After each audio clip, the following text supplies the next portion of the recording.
Welcome, dear soul. My name is Mihovil, and I'm a spiritual guide and author of the Ultimate Spirituality Trilogy.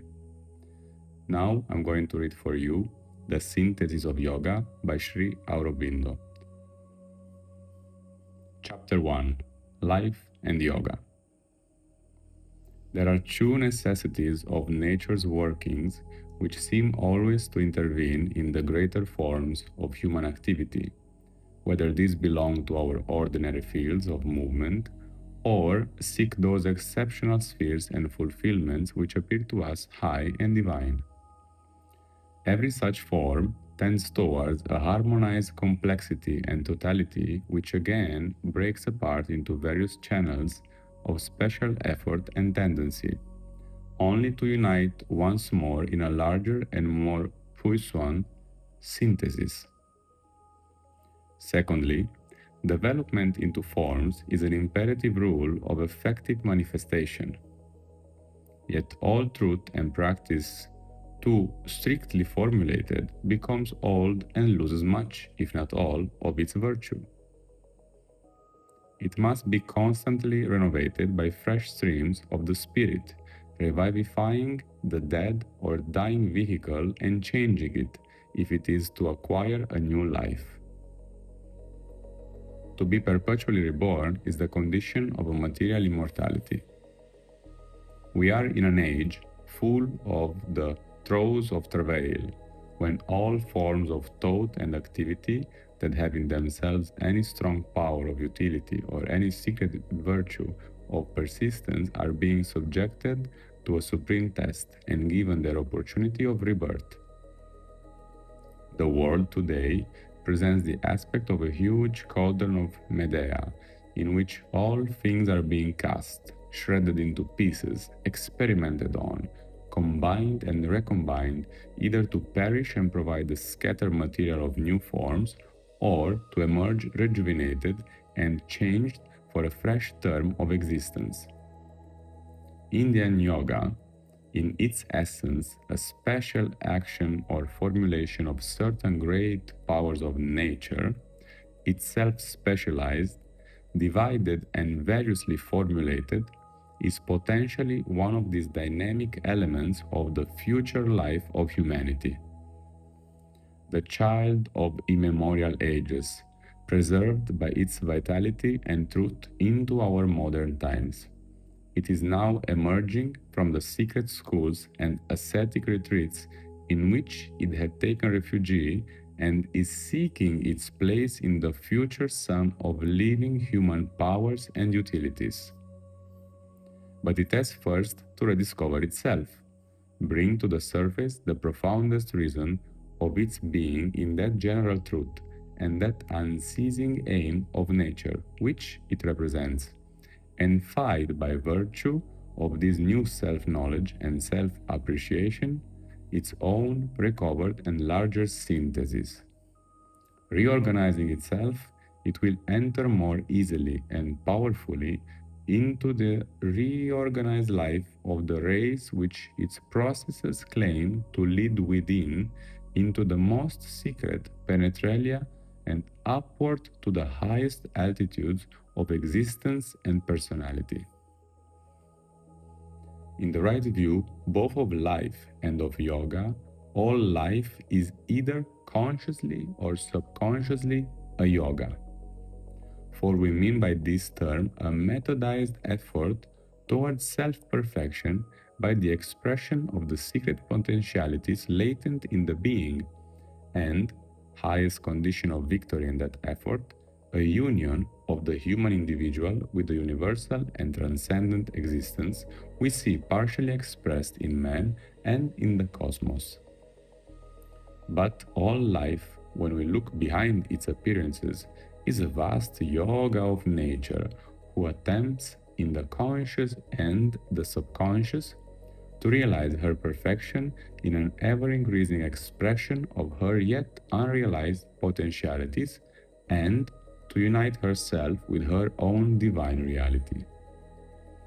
In man, her thinker, she for the first time upon this earth devises self-conscious means and willed arrangements of activity, by which this great purpose may be more swiftly and puissantly attained. Yoga, as Swami Vivekananda has said, may be regarded as a means of compressing one's evolution into a single life or a few years or even a few months of bodily existence. A given system of yoga, then, can be no more than a selection or a compression into narrower but more energetic forms of intensity of the general methods which are already being used loosely, largely, in a leisurely movement, with a profuser apparent waste of material and energy, but with a more complete combination by the Great Mother in her vast upward labor. It is this view of yoga that can alone form the basis for a sound and rational synthesis of yogic methods. For then, yoga ceases to appear something mystic and abnormal, which has no relation to the ordinary processes of the world energy, or the purpose she keeps in view in her two great movements of subjective and objective self-fulfillment. It reveals itself rather as an intense and exceptional use of powers that she has already manifested or is progressively organizing in her less exalted but more general operations. Yogic methods have something of the same relation to the customary psychological workings of man as has the scientific handling of the force of electricity or of steam to their normal operations in nature. And they, too, like the operations of science, are formed upon a knowledge developed and confirmed by regular experiment, practical analysis, and constant result. All Raja Yoga, for instance, depends on this perception and experience that our inner elements, combinations, functions, forces can be separated or dissolved, can be new combined, and set to novel and formerly impossible workings, or can be transformed and resolved into a new general synthesis by fixed internal processes. Hatha Yoga, similarly, depends on this perception and experience that the vital forces and functions to which our life is normally subjected and whose ordinary operations seem set and indispensable can be mastered and the operations changed or suspended with results that would otherwise be impossible and that seem miraculous to those who have not seized the rationale of their process. And if in some other of its forms this character of yoga is less apparent because they are more intuitive and less mechanical, nearer, like the yoga of devotion, to a supernal ecstasy, or like the yoga of knowledge, to a supernal infinity of consciousness and being, yet they too start from the use of some principal faculty in us by ways and for ends not contemplated in its everyday spontaneous workings. All methods grouped under the common name of yoga are special psychological processes founded on a fixed truth of nature and developing out of normal functions, powers and results which were always latent but which her ordinary movements do not easily or do not often manifest. But as in physical knowledge, the multiplication of scientific processes has its disadvantages, as that tends, for instance, to develop a victorious artificiality which overwhelms our natural human life under a load of machinery, and to purchase certain forms of freedom and mastery at the price of an increased servitude. So the preoccupation with yogi processes and their exceptional results may have its disadvantages and losses. The yogin tends to draw away from the common existence and lose his hold upon it. He tends to purchase wealth of spirit by an impoverishment of his human activities. the inner freedom by an outer death. If he gains God, he loses life, or if he turns his efforts outward to conquer life, he is in danger of losing God. Therefore, we see in India that a sharp incompatibility has been created between life in the world and spiritual growth and perfection. And although the tradition and ideal of a victorious harmony between the inner attraction and the outer demand remains, it is little or else very imperfectly exemplified. In fact, when a man turns his vision and energy inward and enters on the path of yoga, he is popularly supposed to be lost inevitably to the great stream of our collective existence and the secular effort of humanity. So strongly has the idea prevailed, so much has it been emphasized by prevalent philosophies and religions that to escape from life is now commonly considered as not only the necessary condition, but the general object of yoga.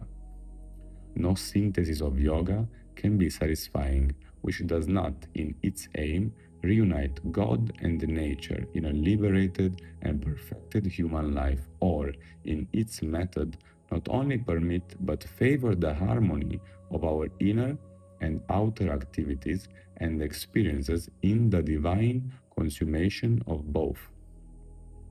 For man is precisely that term and symbol of a higher existence descended into the material world in which it is possible for the lower to transfigure itself and put on the nature of the higher and the higher to reveal itself in the forms of the lower.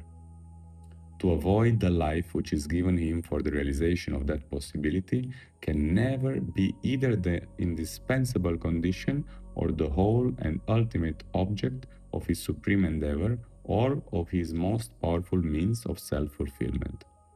It can only be a temporary necessity under certain conditions or a specialized extreme effort imposed on the individual so as to prepare a greater general possibility for the race. The true and full object and utility of yoga can only be accomplished when the conscious yoga in man becomes, like the subconscious yoga in nature, outwardly conterminous with life itself, and we can once more, looking out both on the path and the achievement, say in a more perfect and luminous sense, all life is yoga.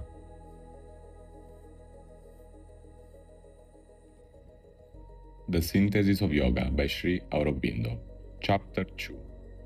The Three Steps of Nature.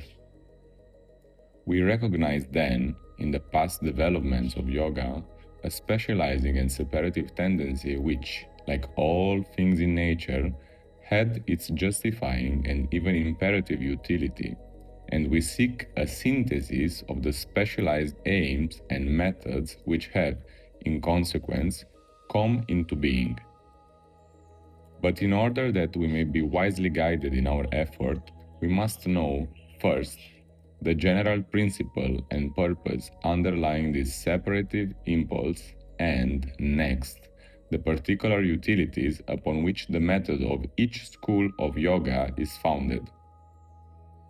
For the general principle, we must interrogate the universal workings of nature herself, recognizing in her no merely specious and elusive activity of a distorting Maya, but the cosmic energy and working of God Himself in His universal being, formulating and inspired by a vast, an infinite, and yet a minutely selective wisdom, Prajna Prashtra Purani of the Upanishad. Wisdom that went forth from the eternal since the beginning. For the particular utilities, we must cast a penetrative eye on the different methods of yoga and distinguish among the mass of their details the governing idea which they serve and the radical force which gives birth and energy to their processes of effectuation. Afterwards, we may more easily find the one common principle and the one common power from which all derive their being and tendency, towards which all subconsciously move, and in which, therefore, it is possible for all consciously to unite. The progressive self-manifestation of nature in man, termed in modern language his evolution, must necessarily depend upon three successive elements. There is that which is already evolved. There is that which, still imperfect, still partly fluid, is persistently in the stage of conscious evolution. And there is that which is to be evolved and may perhaps be already displayed, if not constantly, then occasionally or with some regularity of recurrence in primary formations or in others more developed, and it may well be, even in some, however rare, that are near to the highest possible realization of our present humanity. For the march of nature is not drilled to a regular and mechanical forward stepping. She reaches constantly beyond herself, even at the cost of subsequent deplorable retreats. She has rushes. She has splendid and mighty outbursts. She has immense realizations. She storms, sometimes passionately, forward, hoping to take the kingdom of heaven by violence. And these self-exceedings are the revelation of that in her which is most divine, or else most diabolical, but in either case the most puissant, to bring her rapidly forward towards her goal. That which nature has evolved for us and has firmly founded is the bodily life. She has effected a certain combination and harmony of the two inferior but most fundamentally necessary elements of our action and progress upon earth, matter, which, however the too ethereally spiritual may despise it, is our foundation and the first condition of all our energies and realizations. And the life energy, which is our means of existence in a material body and the basis there even of our mental and spiritual activities. She has successfully achieved a certain stability of her constant material movement, which is at once sufficiently steady and durable and sufficiently pliable and mutable to provide a fit dwelling place and instrument for the progressively manifesting God in humanity. This is what is meant by the fable in the Aitareya Upanishad, which tells us that the gods rejected the animal forms successively offered to them by the divine self, and only when man was produced cried out, "This indeed is perfectly made," and consented to enter in. She has effected also a working compromise between the inertia of matter and the active life that lives in and feeds on it, by which not only is vital existence sustained, but the fullest developments of mentality are rendered possible. This equilibrium constitutes the basic status of nature in man, and is termed in the language of yoga his gross body, composed of the material or food sheet and the nervous system or vital vehicle. If, then, this inferior equilibrium is the basis and first means of the higher movements which the universal power contemplates, and if it constitutes the vehicle in which the divine here seeks to reveal itself, if the Indian saying is true that the body is the instrument provided for the fulfillment of the right law of our nature, then any final recoil from the physical life must be a turning away from the completeness of the divine wisdom and a renunciation of its aim in earthly manifestation. Such a refusal may be, owing to some secret law of their development, the right attitude for certain individuals, but never the aim intended for mankind. It can be, therefore, no integral yoga which ignores the body or makes its annulment or its rejection indispensable to a perfect spirituality. Rather, the perfecting of the body also should be the last triumph of the spirit, and to make the bodily life also divine must be God's final seal upon His work in the universe. The obstacle which the physical presents to the spiritual is no argument for the rejection of the physical. For in the unseen providence of things, our greatest difficulties are our best opportunities. A supreme difficulty is nature's indication to us of a supreme conquest to be won and an ultimate problem to be solved. It is not a warning of an inextricable snare to be shunned or of an enemy too strong for us from whom we must flee.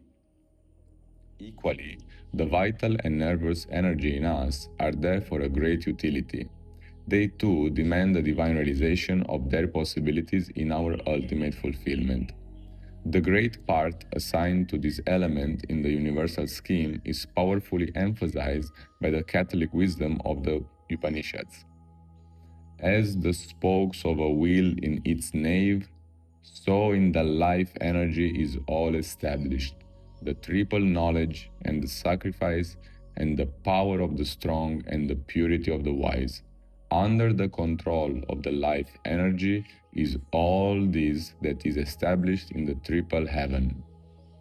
It is therefore no integral yoga that kills these vital energies, forces them into a nerveless quiescence, or roots them out as the source of noxious activities. Their purification, not their destruction, their transformation, control and utilization is the aim in view with which they have been created and developed in us.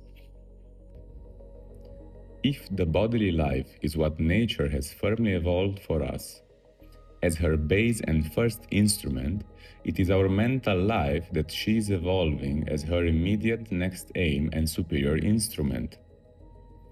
This, in her ordinary exaltations, is the lofty preoccupying thought in her. These, except in her periods of exhaustion and recoil into a reposeful and recuperating obscurity, is her constant pursuit wherever she can get free from the tremors of her first vital and physical realizations. For here in man we have a distinction which is of the utmost importance. He has in him not a single mentality, but a double and a triple, the mind material and nervous, the pure intellectual mind which liberates itself from the illusions of the body and the senses, and a divine mind above intellect which in its turn liberates itself from the imperfect modes of the logically discriminative and imaginative reason. Mind in man is first enmeshed in the life of the body, where in the plant it is entirely involved and in animals always imprisoned.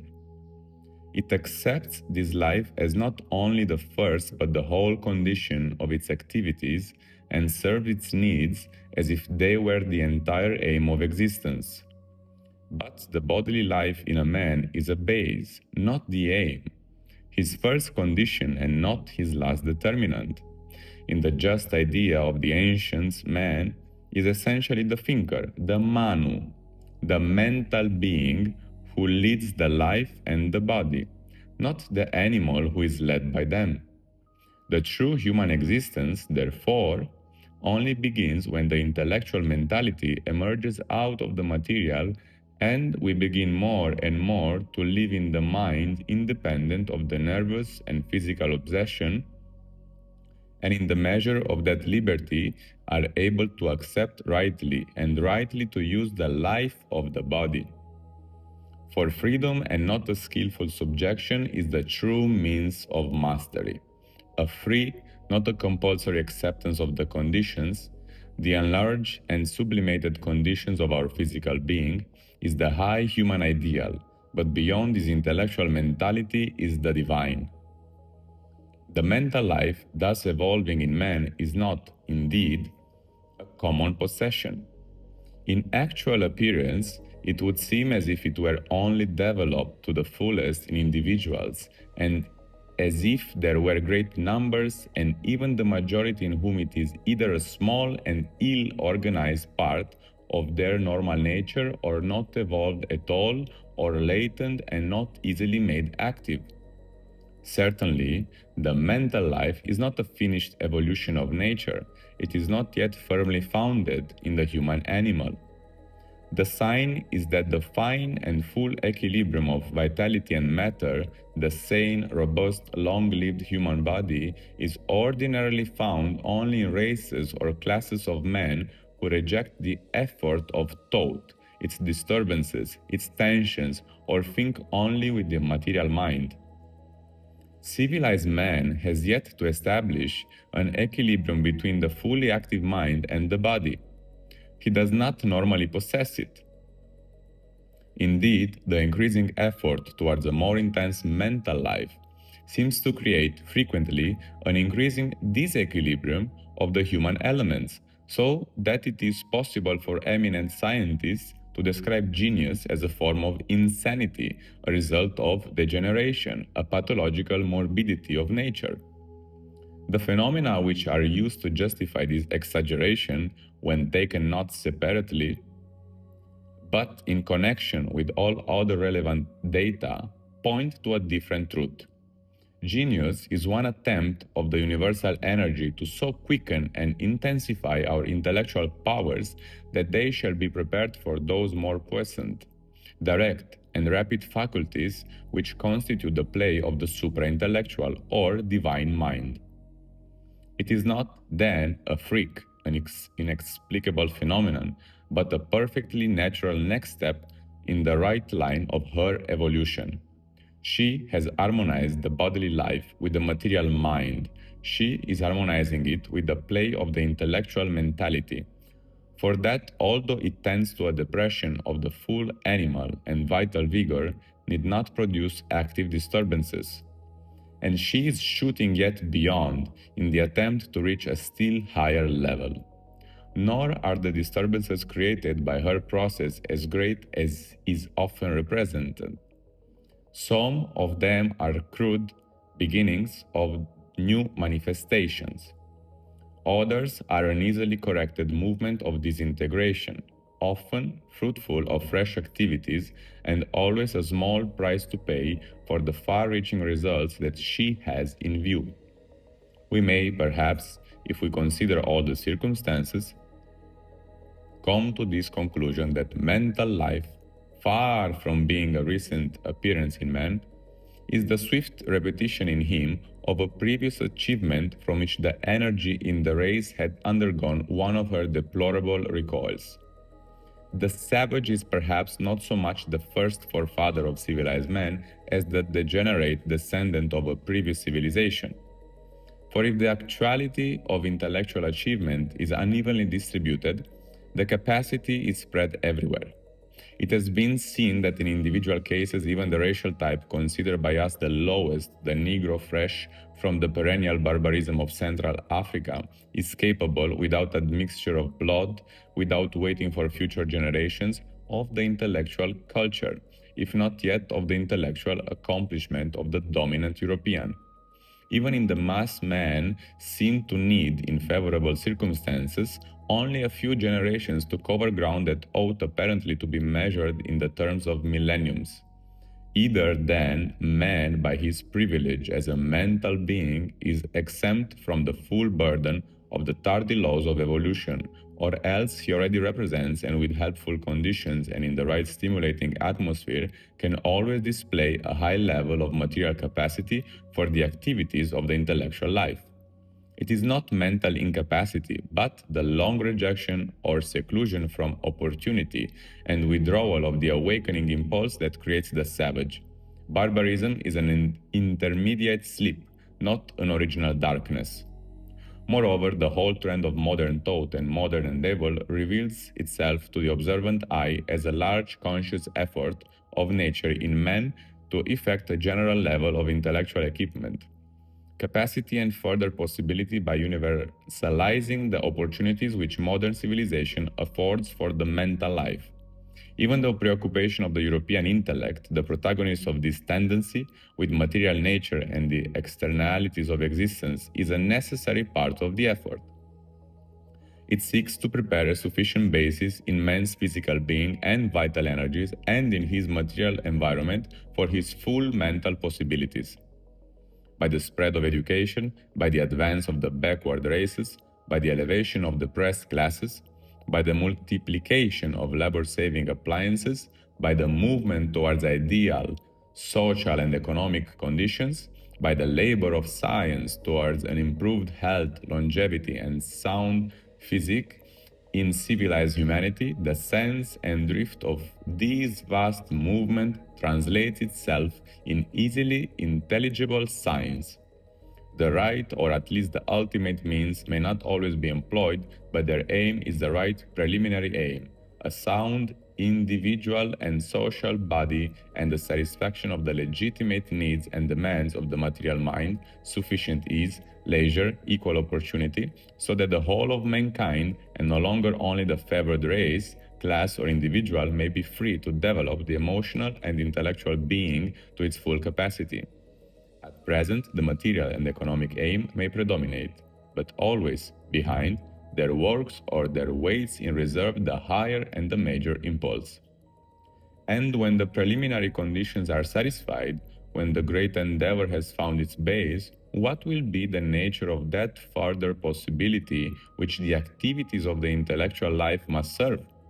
If mind is indeed nature's highest term, then the entire development of the rational and imaginative intellect and the harmonious satisfaction of the emotions and sensibilities must be to themselves sufficient.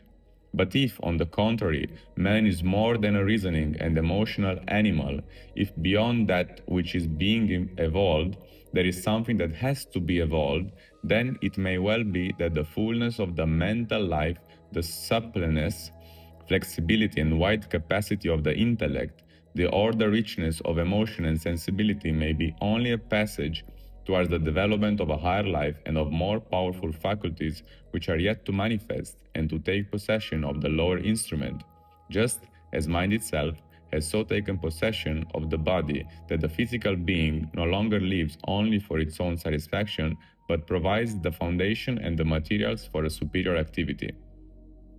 The assertion of a higher than the mental life is the whole foundation of Indian philosophy, and its acquisition and organization is the veritable object served by the methods of yoga. Mind is not the last term of evolution, not an ultimate aim, but like body, an instrument. It is even so termed in the language of yoga, the inner instrument. And Indian tradition asserts that this which is to be manifested is not a new term in human experience, but has been developed before and has even governed humanity in certain periods of its development. In any case, in order to be known, it must at one time have been partly developed. And if since then nature has sunk back from her achievement, the reason must always be found in some unrealized harmony, some insufficiency of the intellectual and material basis to which she has now returned, some over-specialization of the higher to the detriment of the lower existence. But what then constitutes this higher or highest existence to which our evolution is tending? In order to answer the question, we have to deal with a class of supreme experiences, a class of unusual conceptions which it is difficult to represent accurately in any other language than the ancient Sanskrit tongue, in which alone they have been, to some extent, systematized. The only approximate terms in the English language have other associations, and their use may lead to many and even serious inaccuracies. The terminology of yoga recognizes, besides the status of our physical and vital being, termed the gross body and doubly composed of the food sheet and the vital vehicle, besides the status of our mental being, termed the subtle body and singly composed of the mind sheet or mental vehicle, a third, supreme and divine status of supramental being, termed the causal body, and composed of a fourth and the fifth vehicle, which are described as those of knowledge and bliss. But this knowledge is not yet a systematized result of mental questionings and reasonings. not a temporary arrangement of conclusions and opinions in the terms of the highest probability, but rather a pure, self-existent and self-luminous truth.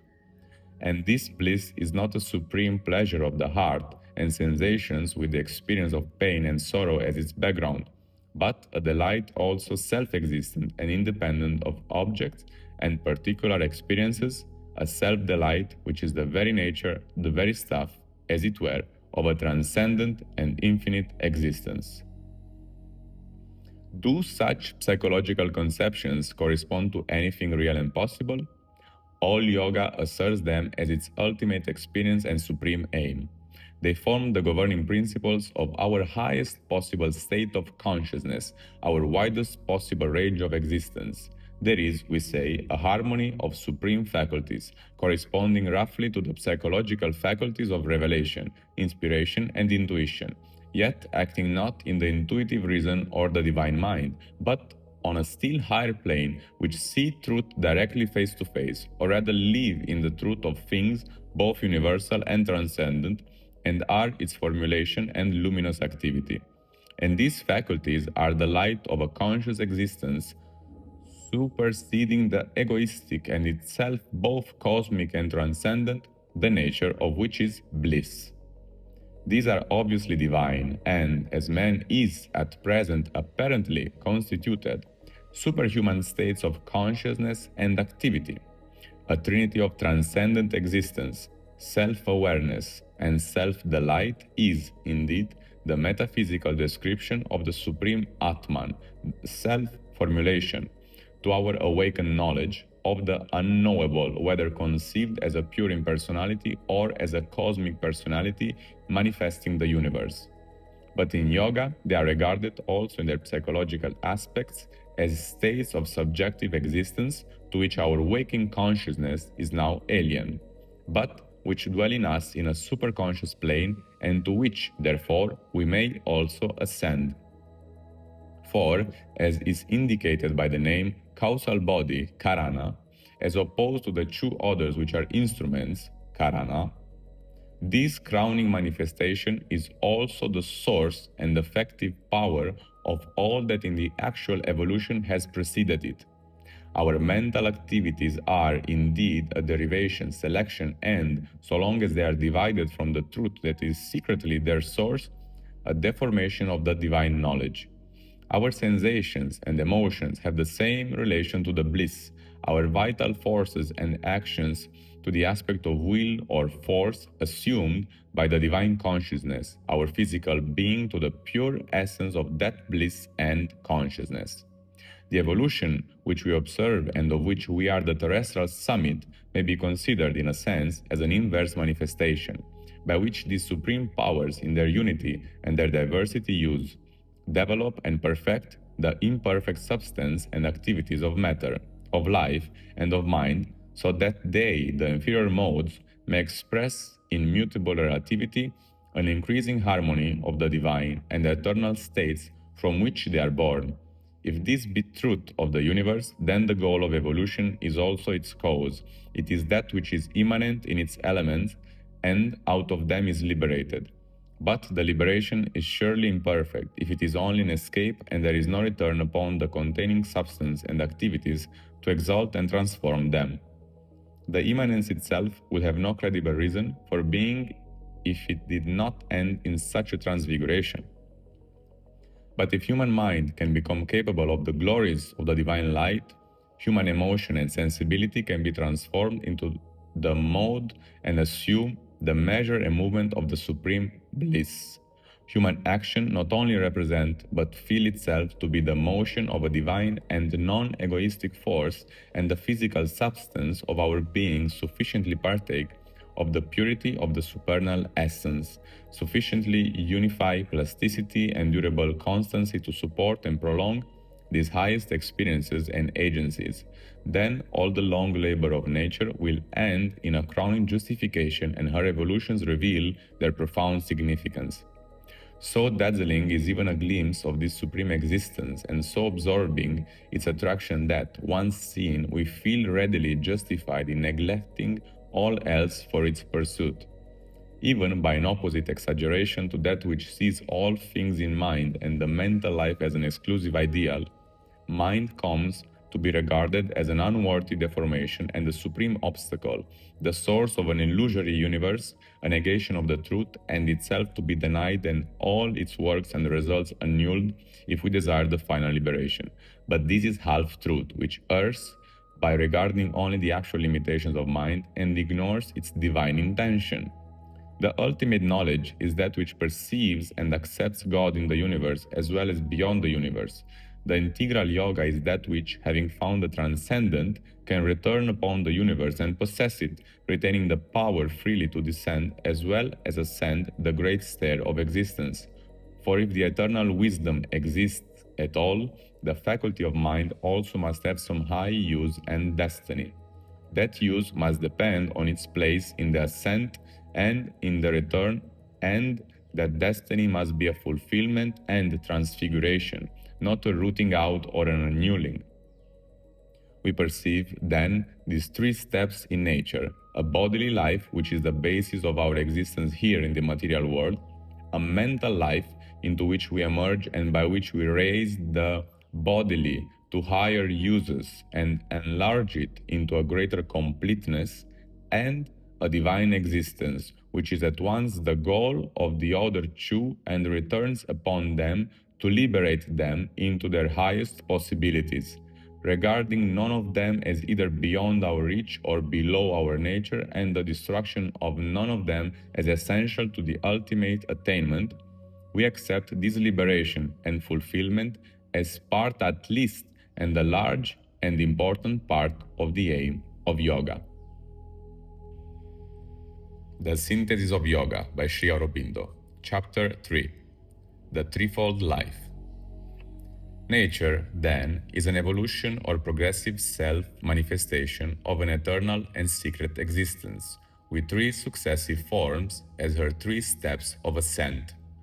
And we have consequently, as the condition of all our activities, these three mutually interdependent possibilities: the bodily life, the mental existence, and the veiled spiritual being, which is in the involution the cause of the others, and in the evolution their result. Preserving and perfecting the physical, fulfilling the mental, it is nature's aim, and it should be ours to unveil in the perfected body and mind the transcendent activities of the spirit. As the mental life does not abrogate but works for the elevation and better utilization of the bodily existence, so too the spiritual should not abrogate but transfigure our intellectual, emotional, aesthetic, and vital activities. For man, the head of terrestrial nature, the sole earthly frame in which her full evolution is possible is a triple birth. He has been given a living frame in which the body is the vessel and the life the dynamic means of a divine manifestation. His activity is centered in a progressive mind which aims at perfecting itself as well as the house in which it dwells and the means of life that it uses, and is capable of awaking by a progressive self-realization to its own true nature as a form of the spirit. He culminates in what he always really was, the illumined mind and beatific spirit, which is intended at last to irradiate life and mind with its now concealed splendors. Since this is the plan of the divine energy in humanity, the whole method and aim of our existence must work by the interaction of these three elements in the being. As a result of their separate formulation in nature, man has opened to him a choice between three kinds of life: the ordinary material existence, a life of mental activity and progress, and the unchanging spiritual beatitude. But he can, as he progresses, combine these three forms, resolve their discords into a harmonious rhythm, and so create in himself the whole Godhead, the perfect man. In ordinary nature, they have each their own characteristic and governing impulse. The characteristic energy of bodily life is not so much in progress as in persistence, not so much in individual self-enlargement as in self-repetition. There is, indeed, in physical nature, a progression from type to type, from the vegetable to the animal, from the animal to man. For even in inanimate matter, mind is at work. But once a type is marked off physically, the chief immediate preoccupation of the terrestrial mother seems to be to keep it in being by a constant reproduction, for life always seeks immortality. But since individual form is impermanent, and only the idea of a form is permanent in the consciousness that creates the universe, for that it does not perish, such constant reproduction is the only possible material immortality. Self-preservation, self-repetition, self-multiplication are necessarily then the predominant instincts of all material existence. Material life seems ever to move in a fixed cycle. The characteristic energy of pure mind is change, and the more our mentality acquires elevation and organization, the more this law of mind assumes the aspect of a continual enlargement, improvement, and better arrangement of its gains, and so of a continual passage from a smaller and simpler to a larger and more complex perfection. For mind, unlike bodily life, is infinite in its field, elastic in its expansion, easily variable in its formations. Change, then, self-enlargement and self-improvement are its proper instincts. Mind, too, moves in cycles, but these are ever-enlarging spirals. Its fate is perfectibility, its watchword is progress. The characteristics law of spirit is self-existent perfection and immutable infinity. It possesses always, and in its own right, the immortality, which is the aim of life, and the perfection, which is the goal of mind. The attainment of the eternal and the realization of that which is the same in all things and beyond all things, equally blissful in universe and outside it, untouched by the imperfections and limitations of the forms and activities in which it dwells, are the glory of the spiritual life. In each of these forms, nature acts both individually and collectively, for the eternal affirms itself equally in the single form and in the group existence, whether family, clan, and nation, or groupings dependent on less physical principles or the supreme group of all our collective humanity. Man also may seek his own individual good from any or all of these spheres or activity, or identify himself in them with the collectivity and live for it, or, rising to a truer perception of this complex universe, harmonize the individual realization with the collective aim.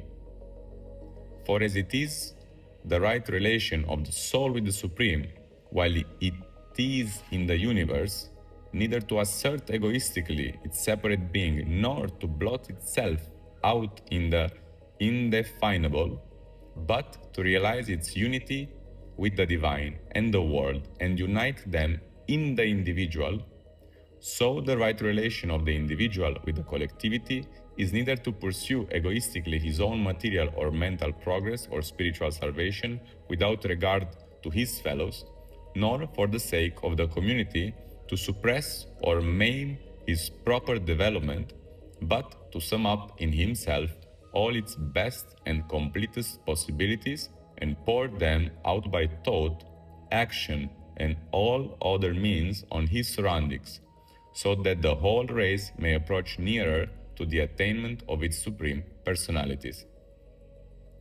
It follows that the object of the material life must be to fulfill, above all things, the vital aim of nature.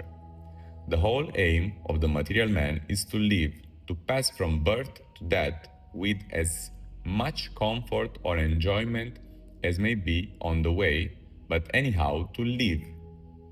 He can subordinate his aim, but only to physical nature's other instincts, the reproduction of the individual and the conservation of the type in the family, class, or community. Self, domesticity, the accustomed order of the society and of the nation are the constituents of the material existence. Its immense importance in the economy of nature is self-evident, and commensurate is the importance of the human type which represents it. He assures her of the safety of the framework she has made, and of the orderly continuance and conservation of her past gains. But by that very utility, such men and the life they lead are condemned to be limited, irrationally conservative, and earthbound. The customary routine, the customary institutions, the inherited or habitual forms of thought, these things are the life-breath of their nostrils. They admit and jealously defend the changes compelled by the progressive mind in the past, but combat with equal zeal the changes that are being made by it in the present. For the material man, the living progressive thinker is an ideologue, dreamer, or madman. The old Semites, who stoned the living prophets and adored their memories when dead, were the very incarnation of this instinctive and unintelligent principle in nature. In the ancient Indian distinction between the once born and the twice born, it is to this material man that the former description can be applied. He does nature's inferior works. He assures the basis for her higher activities, but not to him easily are opened the glories of her second birth.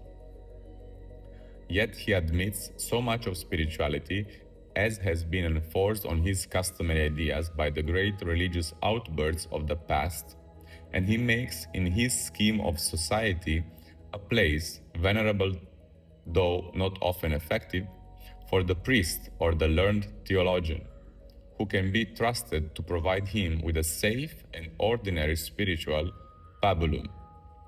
But to the man who would assert for himself the liberty of spiritual experience and the spiritual life, he assigns, if he admits him at all, not the vestment of the priest, but the robe of the sannyasin. Outside society, let him exercise his dangerous freedom. So he may even serve as a human lightning rod, receiving the electricity of the spirit and turning it away from the social edifice.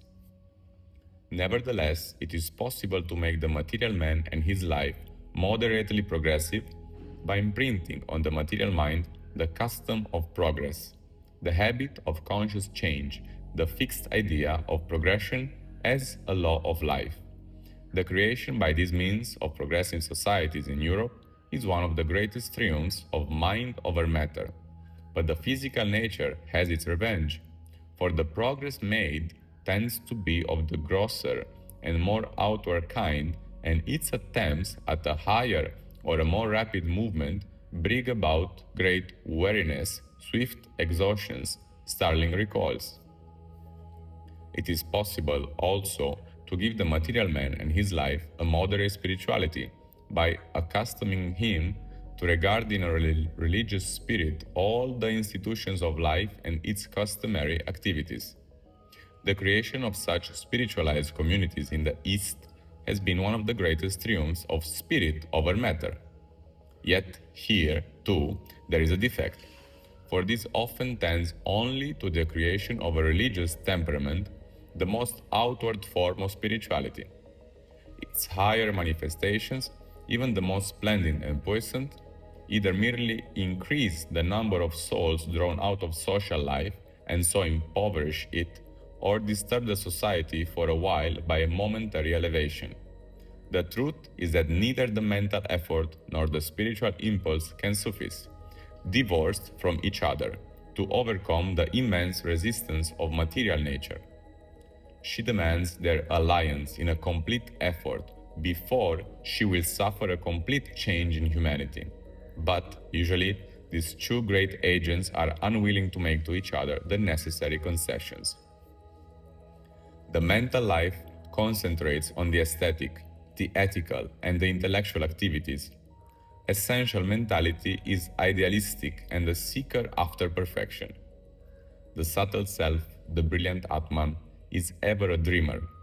A dream of perfect beauty, perfect conduct, perfect truth, whether seeking new forms of the eternal or revitalizing the old, is the very soul of pure mentality. But it knows not how to deal with the resistance of matter. There it is hampered and inefficient, works by bungling experiments, and has either to withdraw from the struggle or submit to the grey actuality. Or else, by studying the material life and accepting the condition of the contest, it may succeed, but only in imposing temporarily some artificial system which infinite nature either rends and casts aside or disfigures out of recognition, or by withdrawing her assent leaves as the corpse of a dead ideal. Few and far between have been those realizations of the dreamer in man which the world has gladly accepted, looks back to with a fond memory, and seeks in its elements to cherish.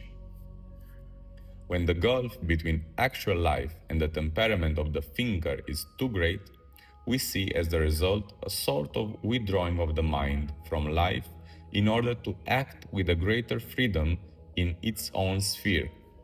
The poet living among his brilliant visions, the artist absorbed in his art, the philosopher thinking out the problems of the intellect in his solitary chamber, the scientist, the scholar caring only for their studies and their experiments, were often in former days, are even now not unoften the sannyasins of the intellect. To the work they have done for humanity, all its past bears record. But such seclusion is justified only by some special activity. Mind finds fully its force and action only when it casts itself upon life and accepts equally its possibilities and its resistances as the means of a greater self-perfection. In the struggle with the difficulties of the material world, the ethical development of the individual is firmly shaped, and the great schools of conduct are formed.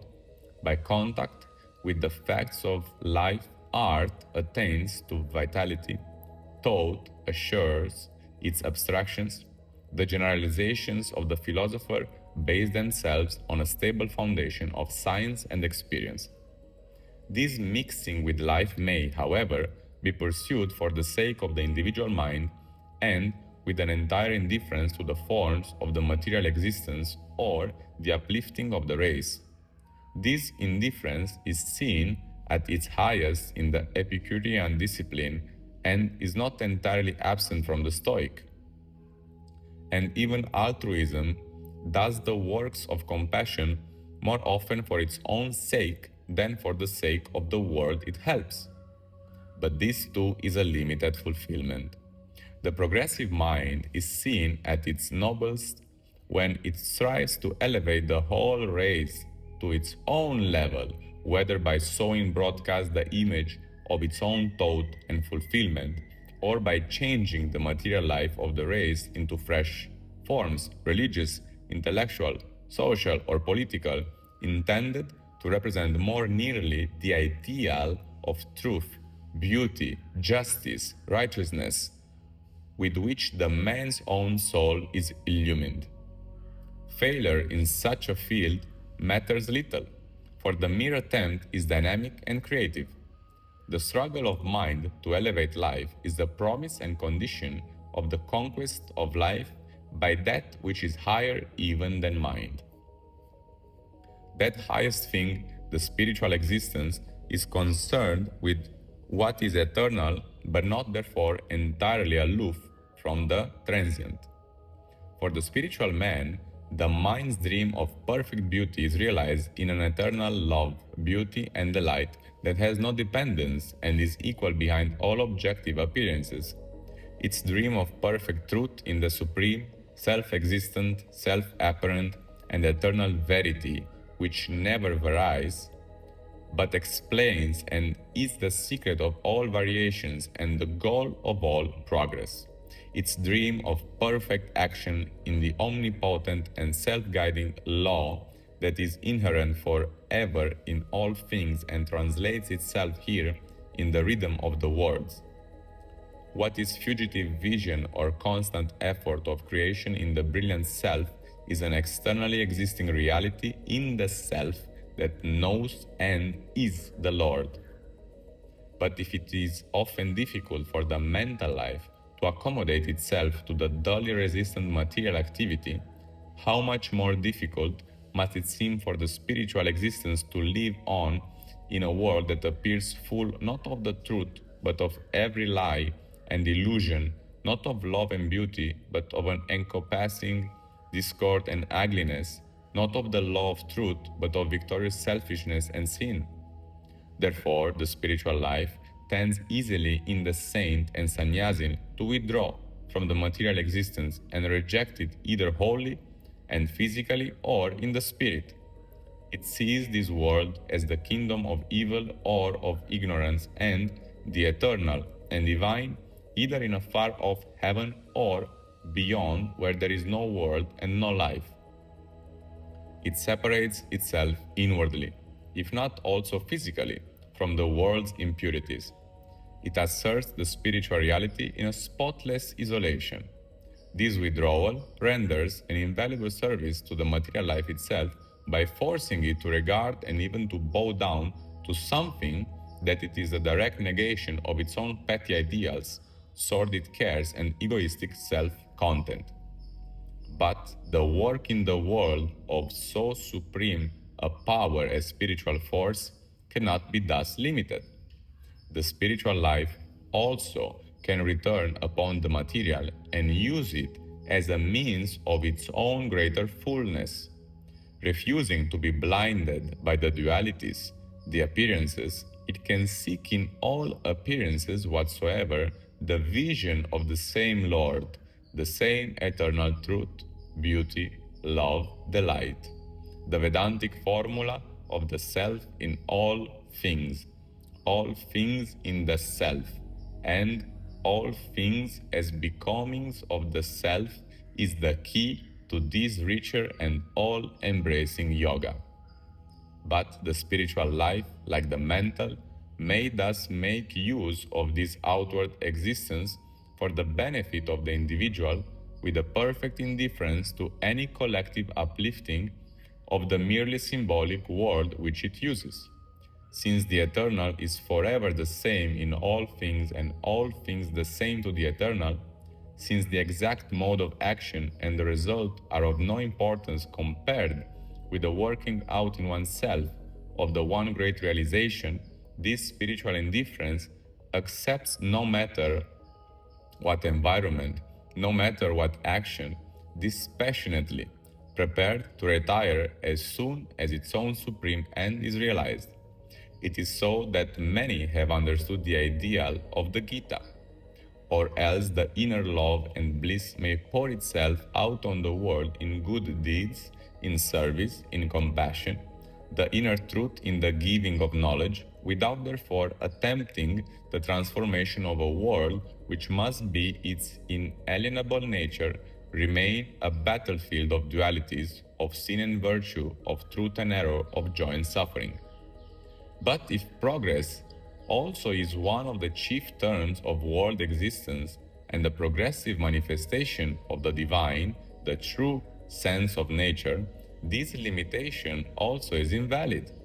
It is possible for the spiritual life in the world, and it is its real mission to change the material life into its own image, the image of the divine.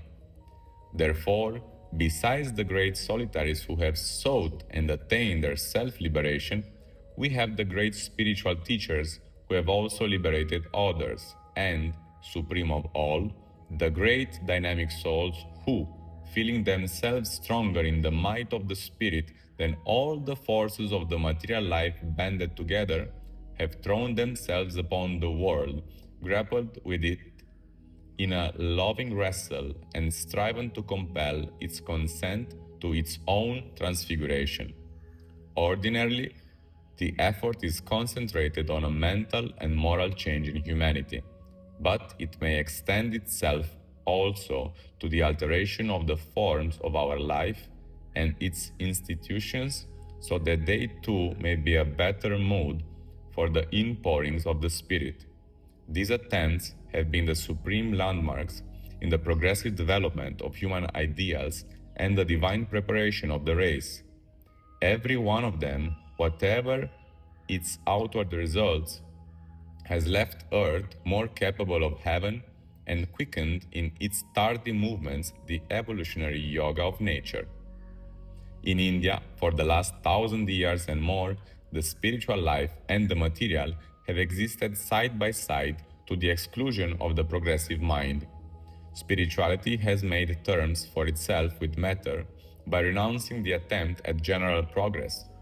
It has obtained from society the right of free spiritual development for all who assume some distinctive symbol, such as the garb of the sannyasin, the recognition of that life as man's goal, and those who live it as worthy of an absolute reverence, and the casting of society itself into such a religious mood that its most customary acts should be accompanied by a formal reminder of the spiritual symbolism of life and its ultimate destination.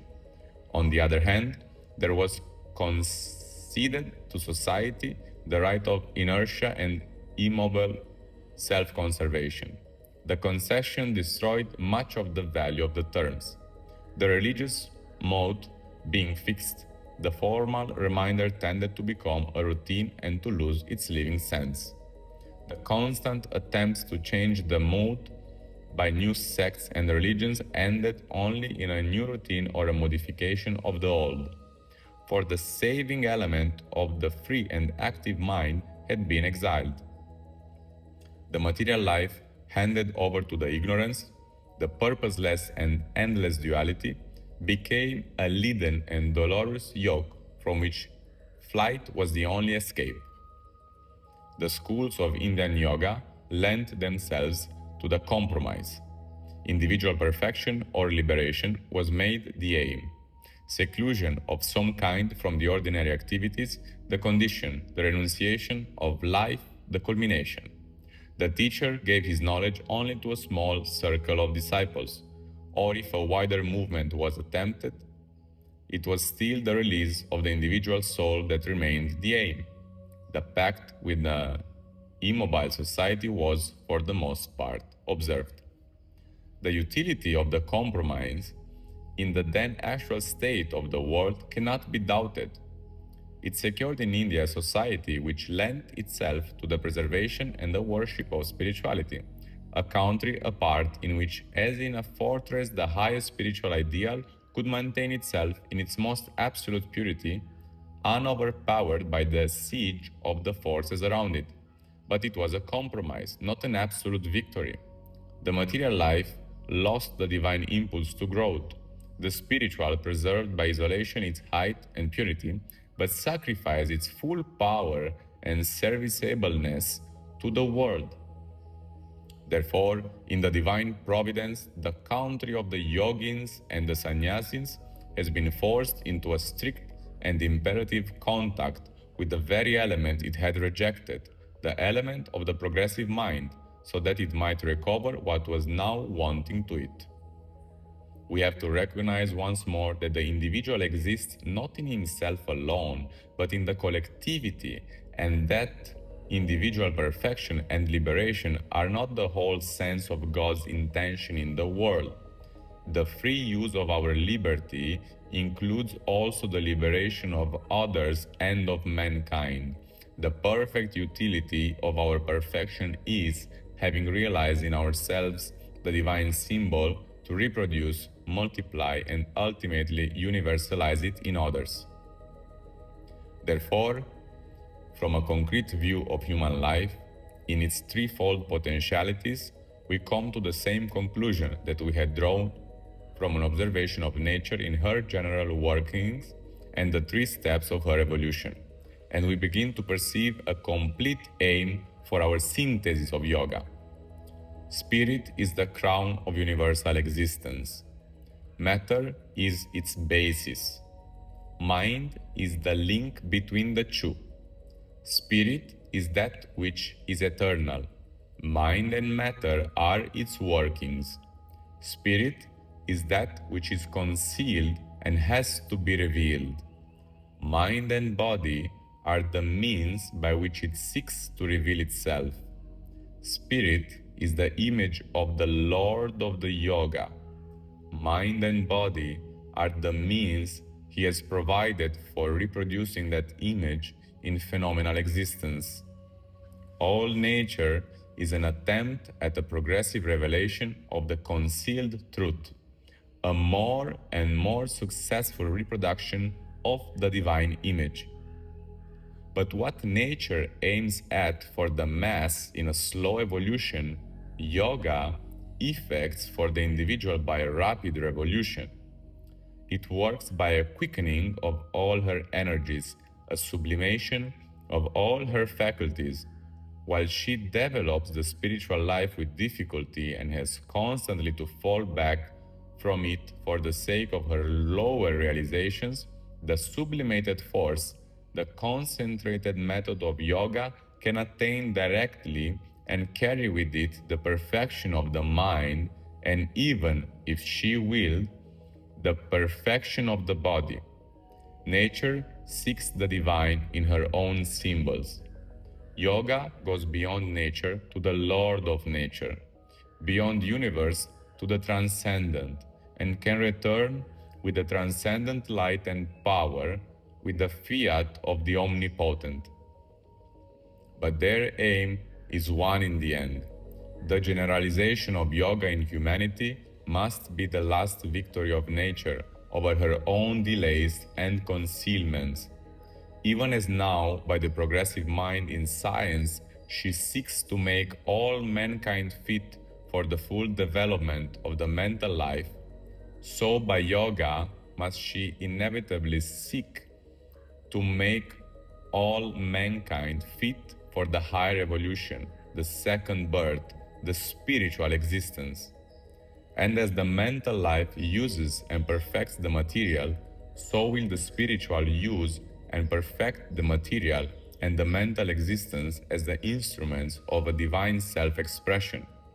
The ages when that is accomplished are the legendary Satya or Krita Yugas, the ages of the truth manifested in the symbol of the great work done when nature in mankind, illumined, satisfied, and blissful, rests in the culmination of her endeavor.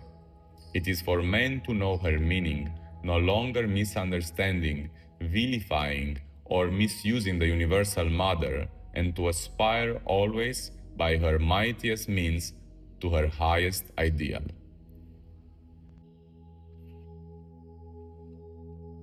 The Synthesis of Yoga by Sri Aurobindo. Chapter 4. The Systems of Yoga. These relations between the different psychological divisions of the human being and these various utilities and objects of effort founded on them, such as we have seen them in our brief survey of the natural evolution, we shall find repeated in the fundamental principles and methods of the different schools of yoga. And if we seek to combine and harmonize their central practices and their predominant aims, we shall find that the basis provided by nature is still our natural basis and the condition of their synthesis. In one respect, yoga exceeds the normal operation of cosmic nature and climbs beyond her. For the aim of the Universal Mother is to embrace the divine in her own play and creations and dare to realize it. But in the highest flights of yoga, she reaches beyond herself and realizes the divine in itself, exceeding the universe and even standing apart from the cosmic play. Therefore, by some it is supposed that this is not only the highest, but also the one true or exclusively preferable object of yoga. Yet it is always through something which she has formed in her evolution that nature thus overpasses her evolution. It is the individual heart that, by sublimating its highest and purest emotions, attains to the transcendent bliss or the ineffable nirvana, the individual mind that, by converting its ordinary functionings into a knowledge beyond mentality, knows its oneness with the ineffable and merges its separate existence in that transcendent unity. And always it is the individual, the self conditioned in its experience by nature and working through her formations, that attains to the self unconditioned, free and transcendent. In practice, three conceptions are necessary before there can be any possibility of yoga. There must be, as it were, three consenting parties to the effort: God, nature, and the human soul, or in more abstract language, the transcendental, the universal, and the individual. If the individual and nature are left to themselves, the one is bound to the other and unable to exceed appreciably her lingering march. Something transcendent is needed, free from her and greater, which will act upon us and her, attracting us upward to itself and securing from her, by good grace or by force, her constant to the individual ascension. It is this truth which makes necessary to every philosophy of yoga the conception of the Ishvara, Lord, Supreme Soul, or Supreme Self, towards whom the effort is directed and who gives the illuminating touch and the strength to attain. Equally true is the complementary idea so often enforced by the yoga of devotion that as the transcendent is necessary to the individual and sought after by him, so also the individual is necessary in a sense to the transcendent and sought after by it. If the bhakta seeks and yearns after Bhagwan, Bhagwan also seeks and yearns after the bhakta. There can be no yoga of knowledge without a human seeker of the knowledge, the supreme subject of knowledge, and the divine use by the individual of the universal faculties of knowledge.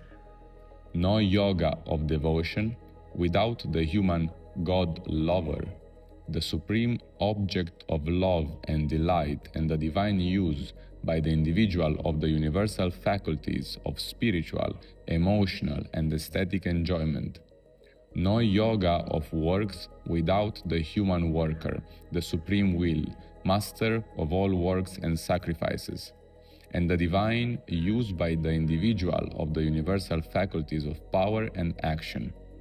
However monistic may be our intellectual conception of the highest truth of things, in practice we are all compelled to accept this omnipresent Trinity. For the contact of the human and individual consciousness with the divine is the very essence of yoga. Yoga is the union of that which has become separated in the play of the universe with its own true self, origin, and universality. The contact may take place at any point of the complex and intricately organized consciousness which we call our personality. It may be affected in the physical through the body, in the vital through the action of those functionings which determine the state and the experiences of our nervous being, through the mentality, whether by means of the emotional heart, the active will, or the understanding mind, or, more largely, by a general conversion of the mental consciousness in all its activities. It may equally be accomplished through a direct awakening to the universal or transcendent truth and bliss by the conversion of the central ego in the mind, and a according to the point of contact that we choose, will be the type of the yoga that we practice. For if, leaving aside the complexities of their particular processes, we fix our regard on the central principle of the chief schools of yoga still prevalent in India, we find that they arrange themselves in an ascending order which starts from the lowest rung of the ladder, the body, and ascends to the direct contact between the individual soul and the transcendent and universal self. Hatha Yoga selects the body and the vital functionings as its instruments of perfection and realization. Its concern is with the gross body. Raja Yoga selects the mental being in its different parts as its lever power. It concentrates on the subtle body. The triple path of works, of love and of knowledge, uses some part of the mental being, will, heart, or intellect as a starting point and seeks by its conversion to arrive at the liberating truth, beatitude, and infinity, which are the nature of the spiritual life.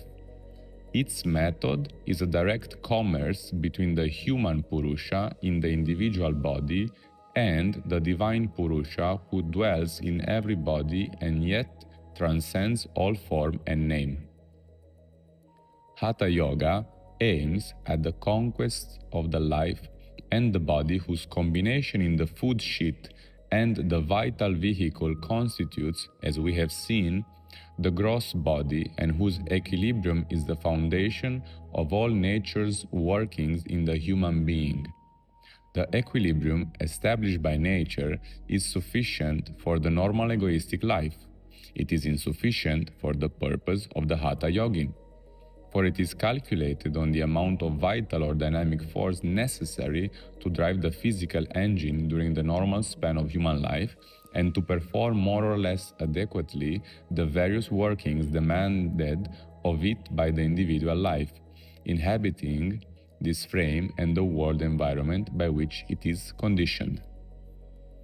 Hatha Yoga, therefore, seeks to rectify nature and establish an other equilibrium by which the physical frame will be able to sustain the inrush of an increasing vital or dynamic force of prana indefinite, almost infinite in its quantity or intensity.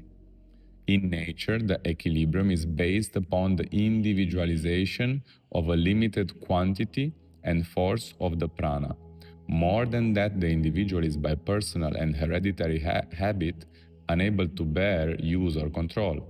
In Hatha Yoga, the equilibrium opens a door to the universalization of the individual vitality by admitting into the body, containing, using, and controlling a much less fixed and limited action of the universal energy. The chief processes of Hatha Yoga are asana and pranayama. By its numerous asanas or fixed postures, it first cures the body of that restlessness which is a sign of its inability to contain without working them off in action and movement the vital forces poured into it from the universal life ocean, gives to it an extraordinary health, force, and suppleness, and seeks to liberate it from the habits by which it is subjected to ordinary physical nature and kept within the narrow bounds of the normal operations. In the ancient tradition of Hatha Yoga, it has always been supposed that this conquest could be pushed so far even as to conquer to a great extent the force of gravitation. By various subsidiary but elaborate processes, the Hatha Yogin next contrives to keep the body free from all impurities and the nervous system unclogged for those exercises of respiration which are his most important instruments. These are called pranayama, the control of the breath or vital power. For breathing is the chief physical functioning of the vital forces.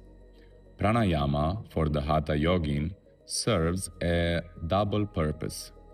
First, it completes the perfection of the body. the vitality is liberated from many of the ordinary necessities of physical nature.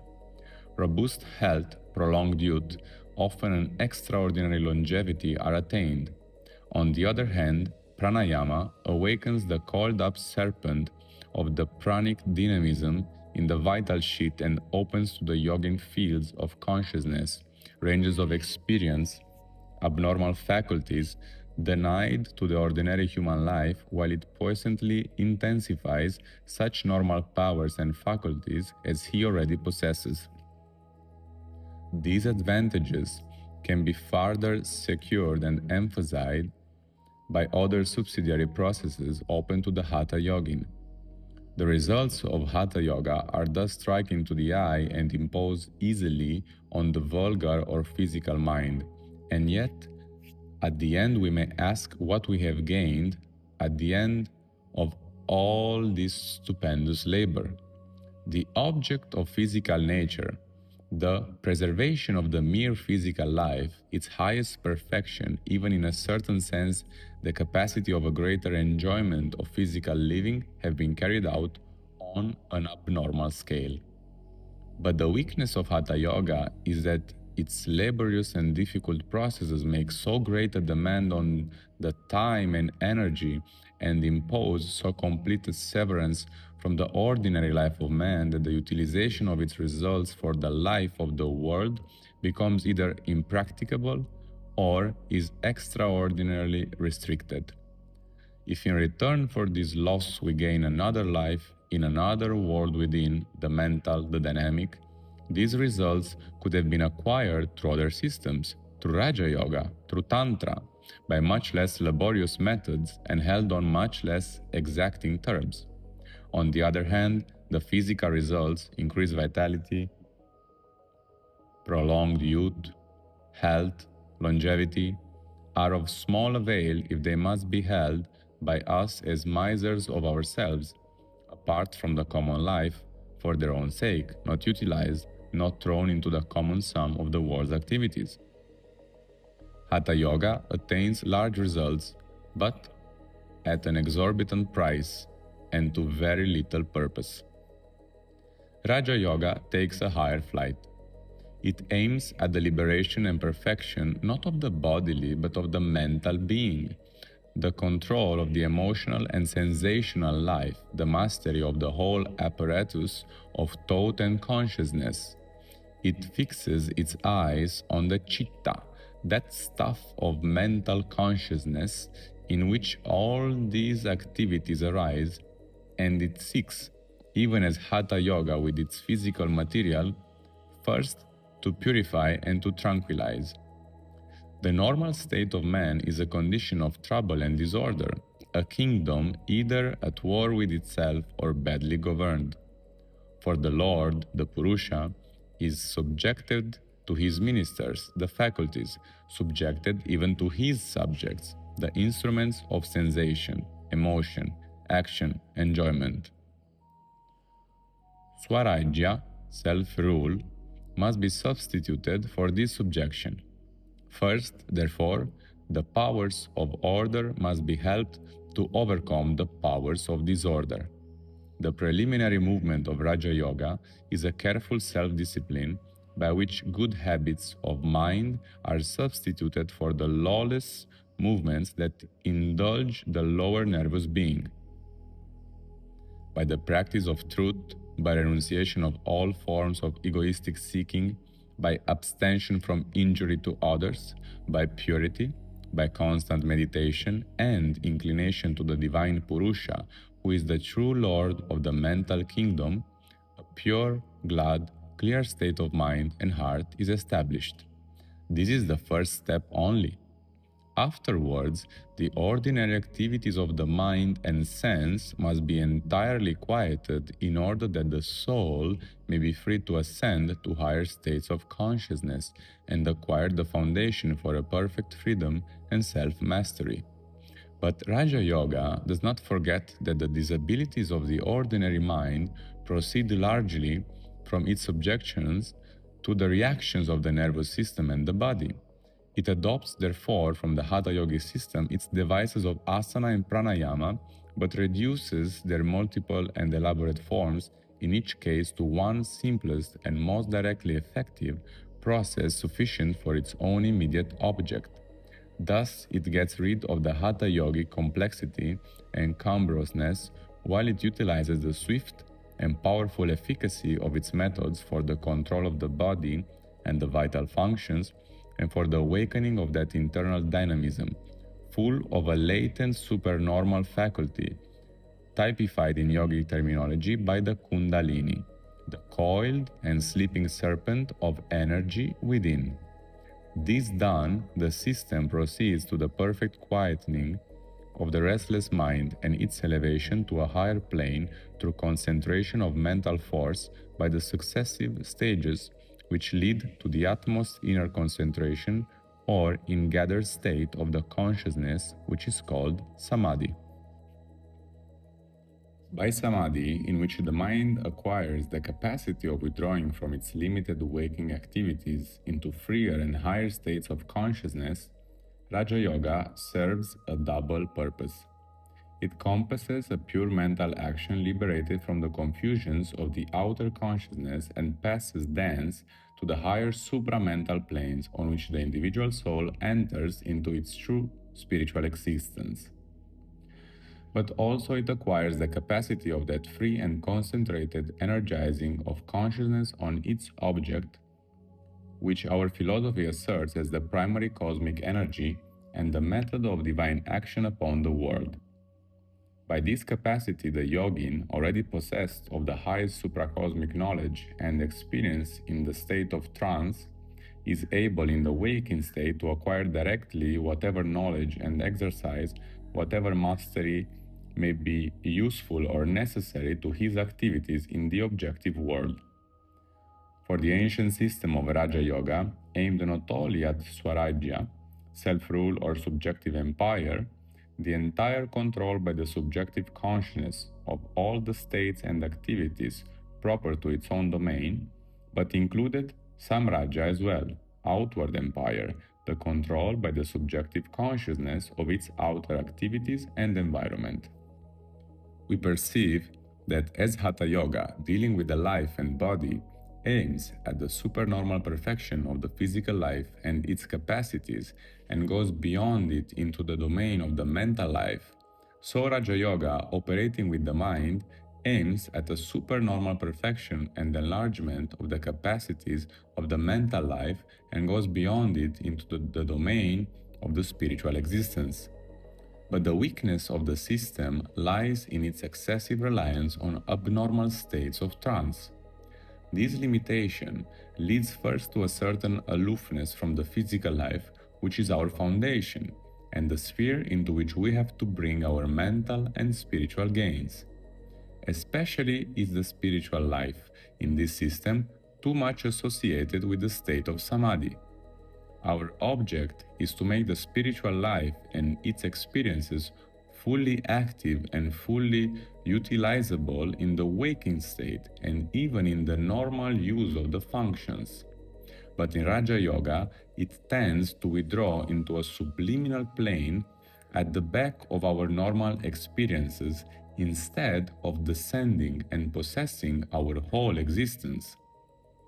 The triple path of devotion, knowledge, and works attempts the province which Raja Yoga leaves unoccupied.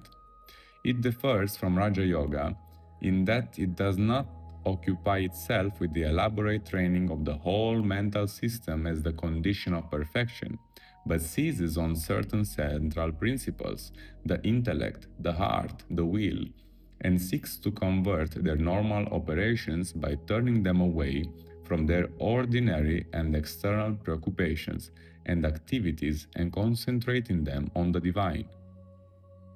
It differs also in this, and here from the point of view of an integral yoga there seems to be a defect, that it is indifferent to mental and bodily perfection and aims only at purity as a condition of the divine realization.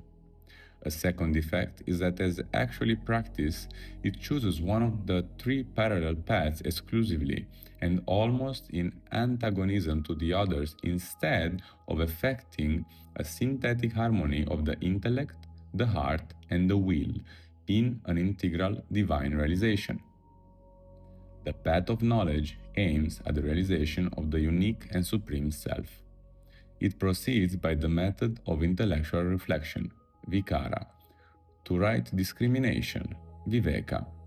It observes and distinguishes the different elements of our apparent or phenomenal being, and rejecting identification with each of them arrives at their exclusion and separation in one common term as constituents of Prakriti, of phenomenal nature, creations of Maya, the phenomenal consciousness.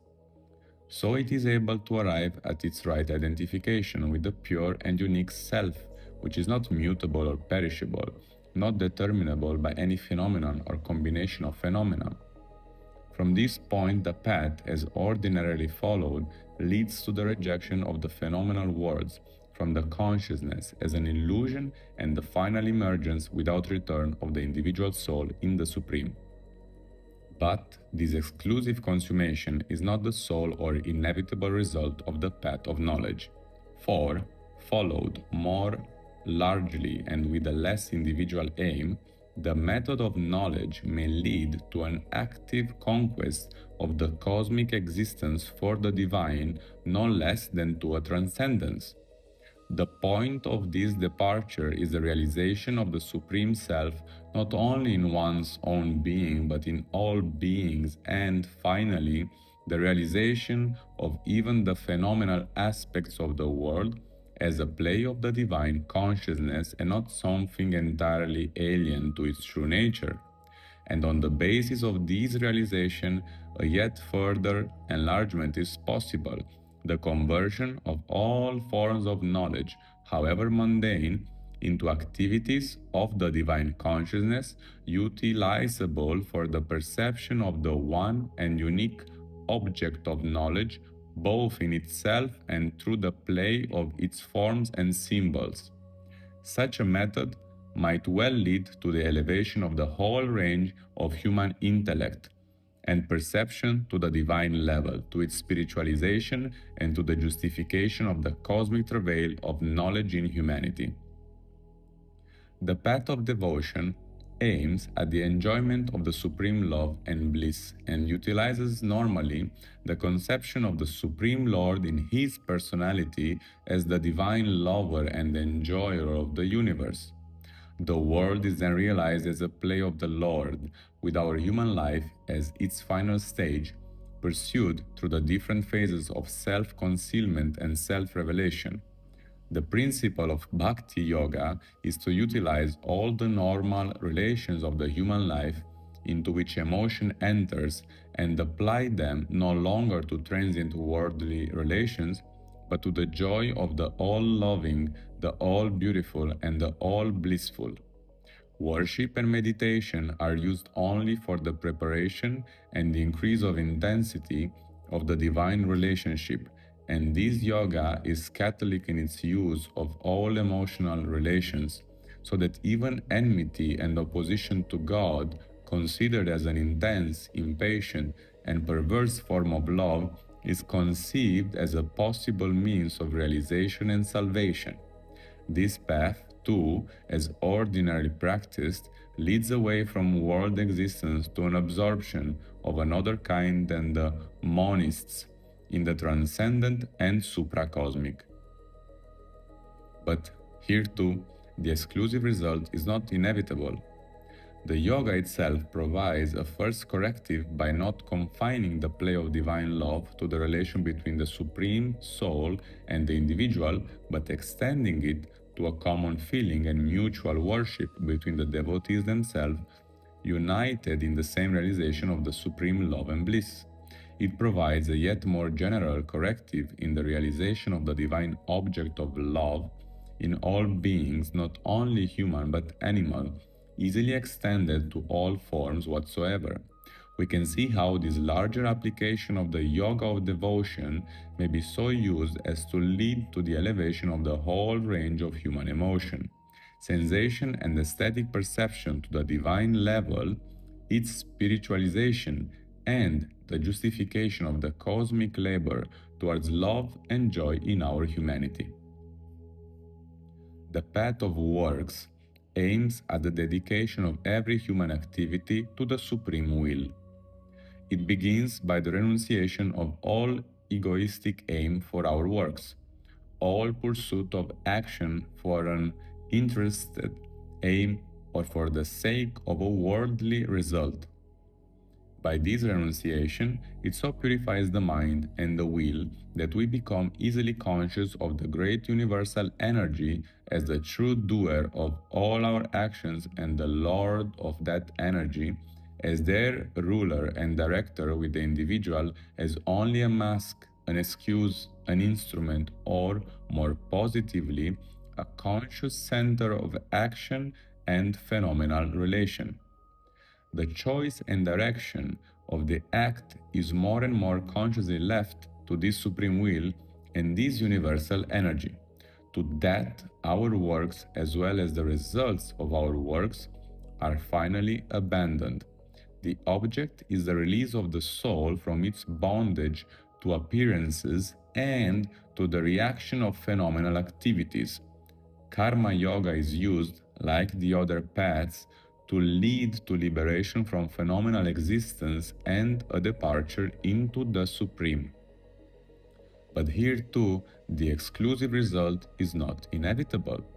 The end of the path may be equally a perception of the divine in all energies, in all happenings, in all activities, and the free and unegoistic participation of the soul in the cosmic action.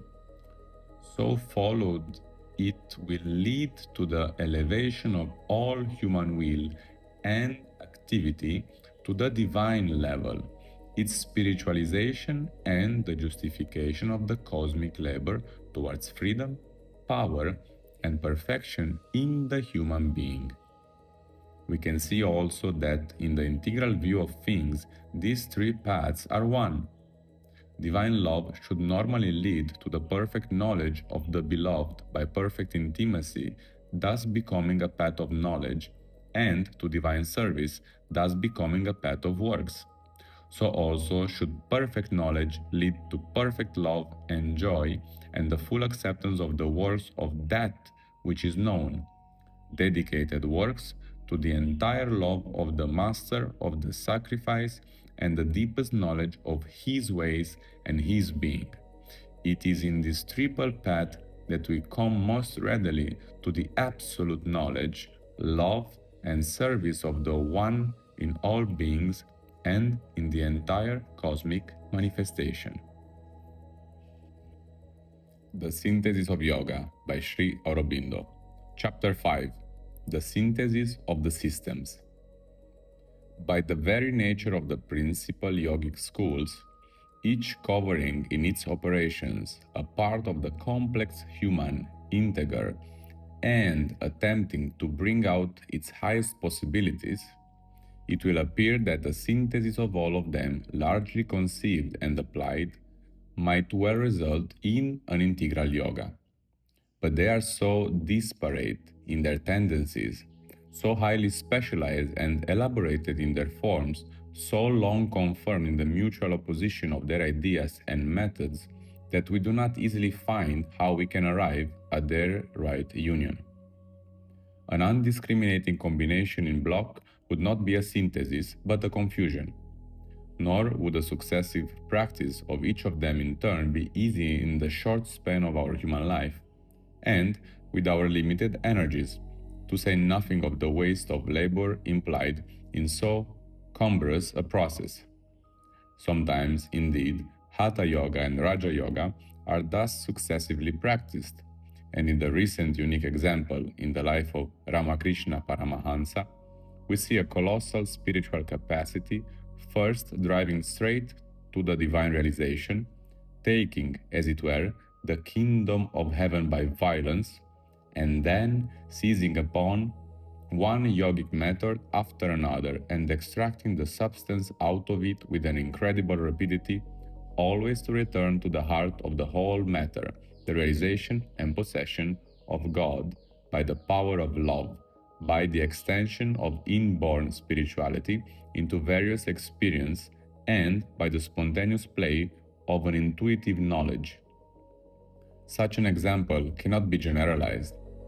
Its object also was special and temporal to exemplify in the great and decisive experience of a master soul the truth, now most necessary to humanity, towards which a world long divided into jarring sects and schools is with difficulty laboring, that all sects are forms and fragments of a single integral truth, and all disciplines labor in their different ways towards one supreme experience.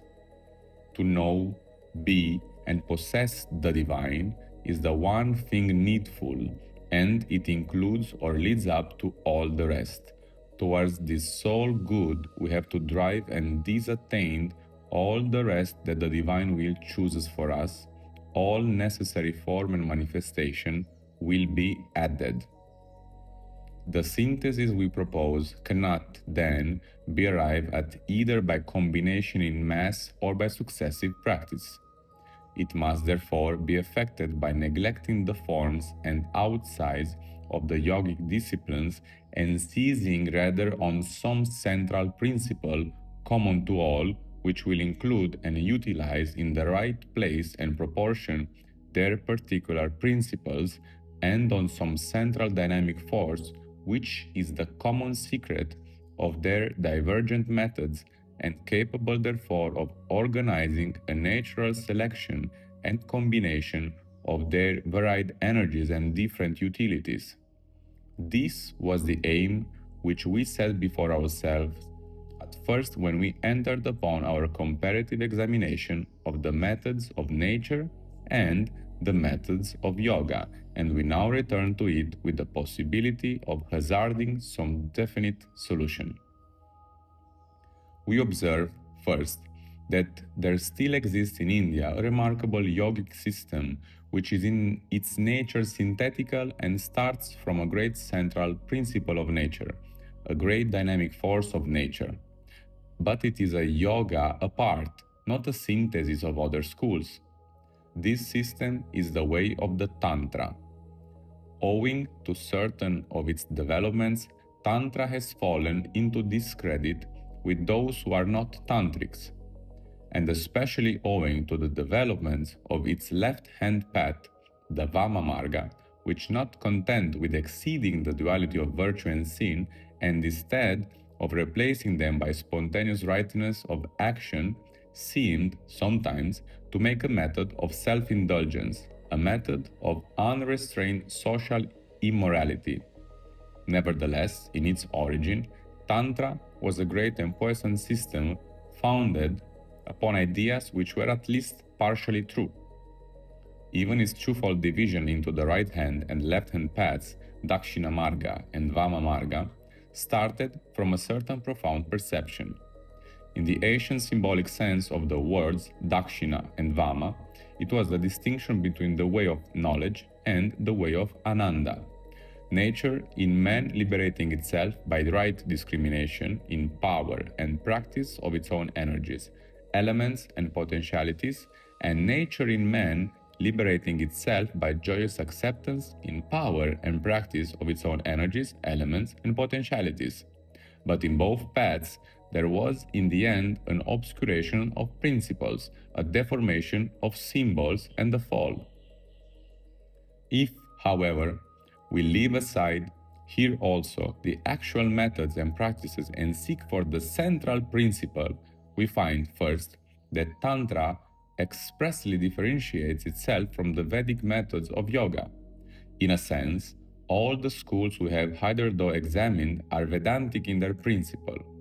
Their force is in knowledge, their method is knowledge, though it is not always discernment by the intellect, but may be instead the knowledge of the heart expressed in love and faith, or a knowledge in the will working out through action. In all of them, the Lord of the Yoga is the Purusha, the conscious soul that knows, observes, attracts, governs. But in Tantra, it is rather Prakriti, the nature soul, the energy, the willing power executive in the universe. It was by learning and applying the intimate secrets of this willing power, its method, its Tantra, that the Tantric yogin pursued the aims of his discipline: mastery, perfection, liberation, beatitude. Instead of drawing back from manifested nature and its difficulties, he confronted them, seized and conquered. But in the end, as is the general tendency of Prakriti, Tantric Yoga largely lost its principle in its machinery and became a thing of formula and occult mechanism, still powerful when rightly used, but fallen from the clarity of their original intention. We have in this central tantric conception one side of the truth, the worship of the energy, the Shakti, as the sole effective force for all attainment. We get the other extreme in the Vedantic conception of the Shakti as a power of illusion, and in the search after the silent, inactive Purusha as the means of liberation from the deceptions created by the active energy. But in the integral conception, the conscious soul is the Lord. The nature soul is his executive energy.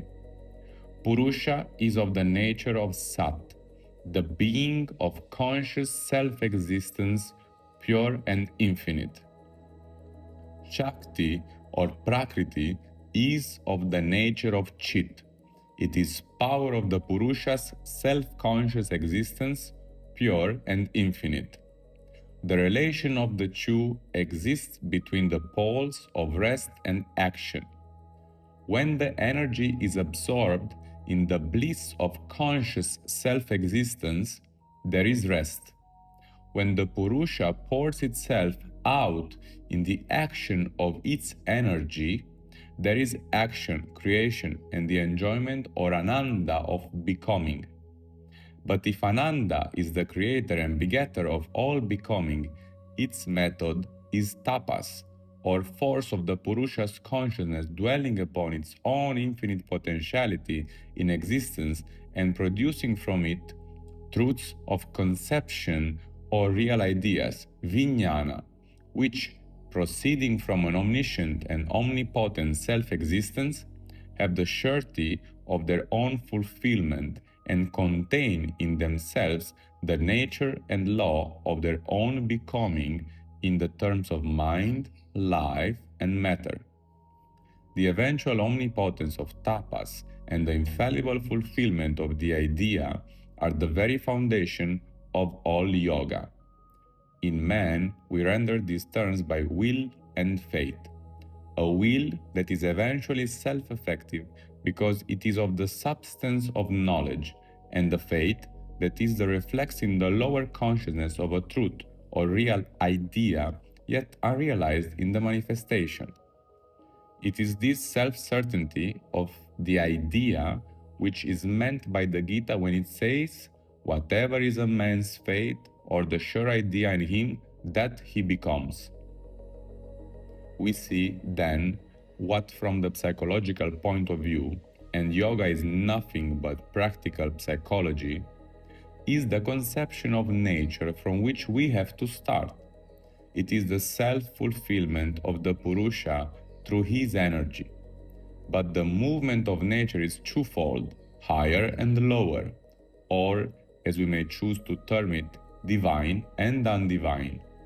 The distinction exists indeed for practical purposes only, for there is nothing that is not divine, and, in a larger view, it is as meaningless verbally as the distinction between natural and supernatural, for all things that are natural. All things are in nature and all things are in God. But for practical purposes, there is a real distinction. the lower nature, that which we know and are and must remain, so long as the faith in us is not changed, acts through limitation and division, is of the nature of ignorance and culminates in the life of the ego. But the higher nature, that to which we aspire, acts by unification and transcendence of limitation, is of the nature of knowledge and culminates in the life divine. The passage from the lower to the higher is the aim of yoga, and this passage may effect itself by the rejection of the lower and escape into the higher, the ordinary viewpoint, or by the transformation of the lower and its elevation to the higher nature. It is this, rather, that must be the aim of an integral yoga. But in either case, it is always through something in the lower that we must rise into the higher existence, and the schools of yoga each select their own point of departure or their own gate of escape. They specialize certain activities of the lower prakriti and turn them towards the divine. But the normal action of nature in us is an integral movement in which the full complexity of all our elements is affected by and affects all our environments. The whole of life is the yoga of nature. The yoga that we seek must also be an integral action of nature, and the whole difference between the yogin and the natural man will be this, that the yogin seeks to substitute in himself for the integral action of the lower nature working in and by ego and division, the integral action of the higher nature working in and by God and unity. If indeed our aim be only an escape from the world to God, synthesis is unnecessary and a waste of time. For then our sole practical aim must be to find out one path out of the 1,000 that lead to God, one shortest possible of shortcuts, and not to linger exploring different paths that end in the same goal. But if our aim be a transformation of our integral being into the terms of God existence, it is then that a synthesis becomes necessary.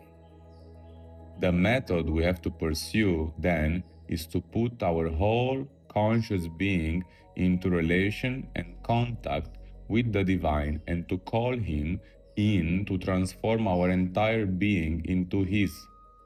Thus, in a sense, God himself, the real person in us, becomes the sadhaka of the sadhana as well as the master of the yoga by whom the lower personality is used as the center of a divine transfiguration and the instrument of its own perfection.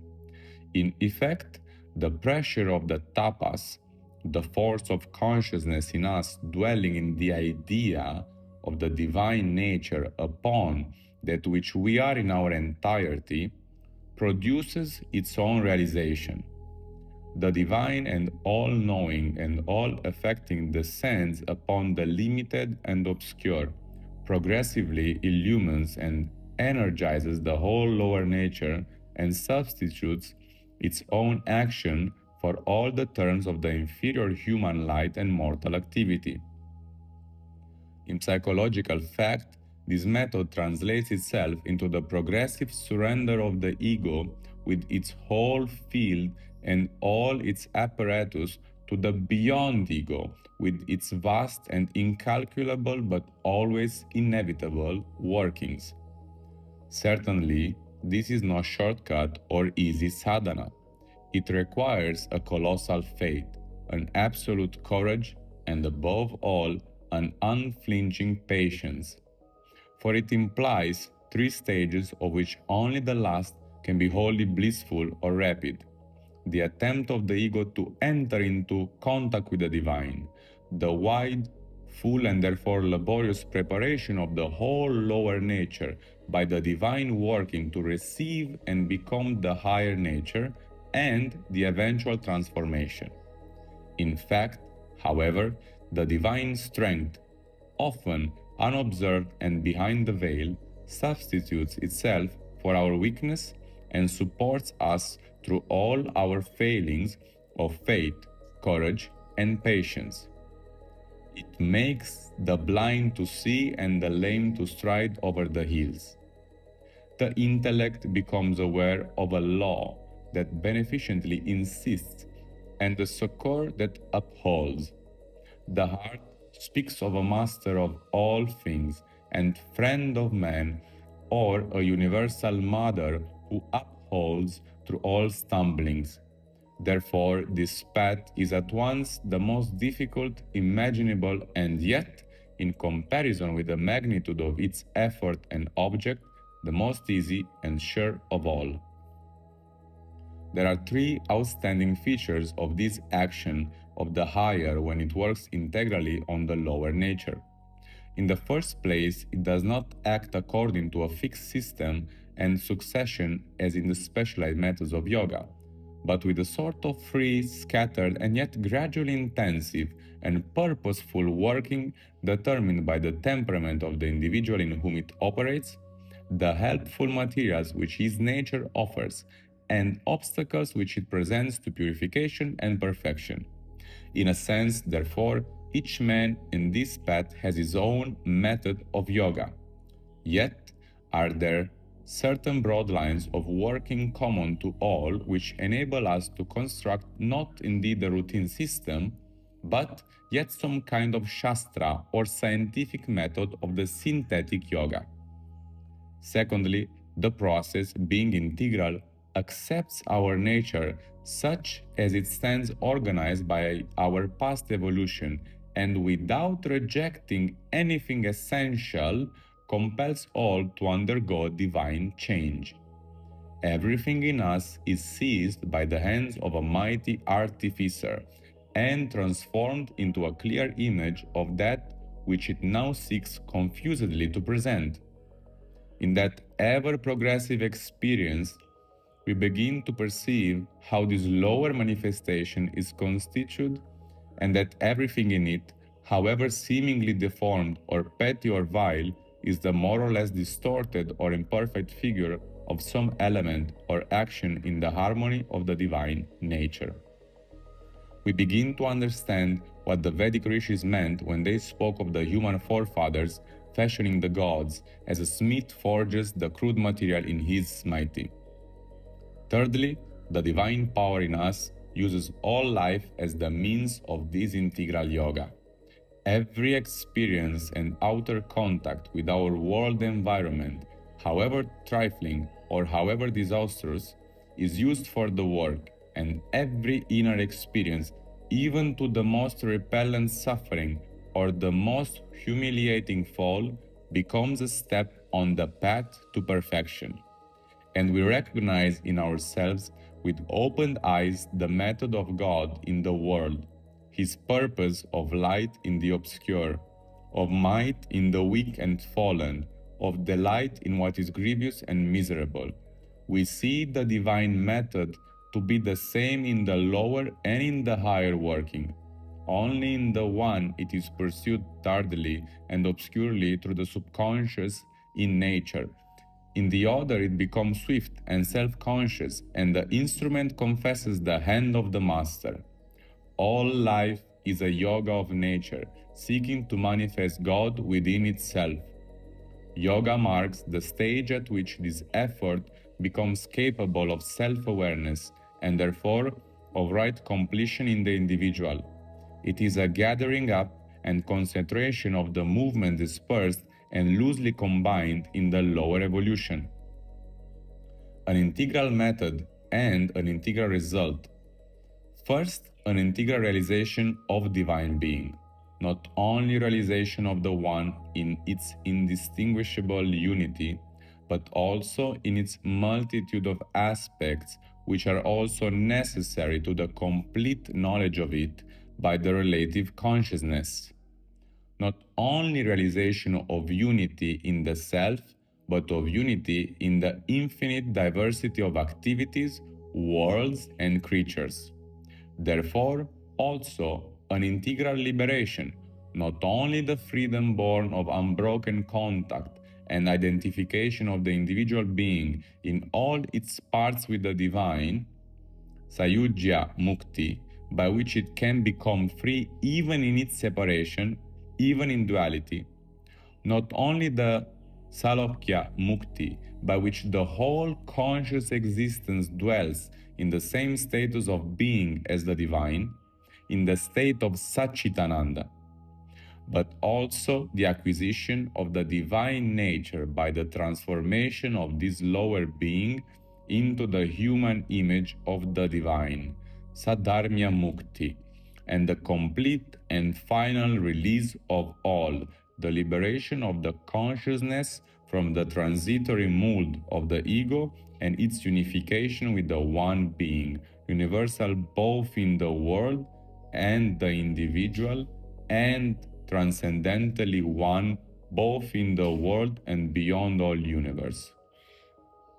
By this integral realization and liberation, the perfect harmony of the results of knowledge, love, and works. For there is attained the complete release from ego and identification in being with the one in all and beyond all. But since the attaining consciousness is not limited by its attainment, we win also the unity in beatitude and the harmonized diversity in love, so that all relations of the play remain possible to us even while we retain on the heights of our being the eternal oneness with the beloved, and by a similar wideness, being capable of a freedom in spirit that embraces life and does not depend upon withdrawal from life, we are able to become without egoism, bondage, or reaction the channel in our mind and body for a divine action poured out freely upon the world. The divine existence is of the nature not only of freedom, but of purity, beatitude, and perfection. An integral purity which shall enable on the one hand the perfect reflection of the divine being in ourselves, and on the other the perfect outpouring of its truth and law in us in the terms of life and through the right functioning of the complex instrument we are in our outer parts, is the condition of an integral liberty. Its result is an integral beatitude, in which there becomes possible at once the ananda of all that is in the world seen as symbols of the divine, and the ananda of that which is not world. And it prepares the integral perfection of our humanity as a type of the divine in the conditions of the human manifestation, a perfection founded on a certain free universality of being, of love and joy, of play of knowledge, and of play of will in power and will in unegoistic action. This integrality also can be attained by the integral yoga. Perfection includes perfection of mind and body, so that the highest results of Raja Yoga and Hatha Yoga should be contained in the widest formula of the synthesis finally to be effected by mankind. At any rate, a full development of the general mental and physical faculties and experiences attainable by humanity through yoga must be included in the scope of the integral method. Nor would this have any raison d'etre unless employed for an integral mental and physical life. Such a mental and physical life would be in its nature a translation of the spiritual existence into its right mental and physical values. Thus, we would arrive at a synthesis of the 3 degrees of nature and of the 3 modes of human existence which she has evolved or is evolving. We would include in the scope of our liberated being and perfected modes of activity the material life, our base, and the mental life, our intermediate instrument. Nor would the integrality to which we aspire be real or even possible if it were confined to the individual. Since our divine perfection embraces the realization of ourselves in being, in life, and in love through others as well as through ourselves, the extension of our liberty and of its results in others would be the inevitable outcome as well as the broadest utility of our liberation and perfection, and the constant and inherent attempt of such an extension would be towards its increasing and ultimately complete generalization in mankind. The divinizing of the normal material life of man and of his great secular attempt of mental and moral self-culture in the individual and the race by this integralization of a widely perfect spiritual existence would thus be the crown alike of our individual and of our common effort. Such a consummation being no other than the kingdom of heaven within, reproduced in the kingdom of heaven without, would be also the true fulfillment of the great dream cherished in different terms by the world's religions. The widest synthesis of perfection possible to thought is the sole effort entirely worthy of those whose dedicated vision perceives that God dwells concealed in humanity.